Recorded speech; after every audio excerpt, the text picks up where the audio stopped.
fact is that the determination of whether the government listens or does not listen is not going to be measured because government has more or less set aside some fiscal responsibility or financial disciplinary interventions or measures.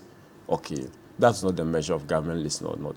I think that the real measure of a listening government is the measure the government takes in the midst of crisis to save the people. That's your estimation? That's my estimation. And if you listen to the German Chancellor, okay, he mentioned on the back of the global problem that I hope you people will not be listening to me, you will not be asking of what happened to debt to GDP, what happened to fiscal discipline at the end of this particular problem. And essentially the situation we found ourselves. When we were in this crisis, no one was asking what would happen to your debt to GDP. No one was asking what will happen to your fiscal discipline. No one was asking what will happen to your physical constraints or impediments or you've put into governing your account. No one was asking. All what mattered was how do we save ourselves from the situation. Now we are almost out of the wood in terms of that pandemic. People will then begin to ask questions. So for me, the real measure of whether a government listens or not is not in the strict adherence to the laws, even when that particular compliance with the law is going to affect you in terms of the management, in terms of the health, in terms of the safety and protecting the vulnerable in society.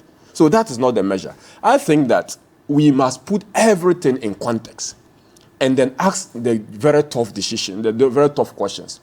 Did government have the money to carry on with its mandate? The question is no. Why was government not able to have the money? That's the next question. And it's obviously the issue about the pandemic. I asked myself, if in 2019, this country grew by 6.5% in terms of GDP, the following year, our growth was only 0.5%.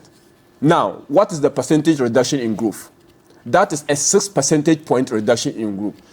Take the 6 percentage point by the size of the economy in 2017, which was around 67 billion. You are getting some amount of 4 billion reduction in growth. Okay? Government didn't borrow to that thing.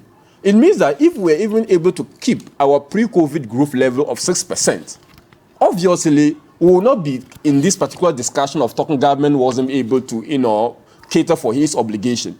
But government was not able to sustain the 2019 growth of 6.5%. Because you were warned that the way you are going into the market borrowing at concessional rate, you'll be in trouble. Borrowing and then flats came. Borrowing doesn't inhibit growth. Borrowing actually supports and sparks growth. Nobody has said that. Okay.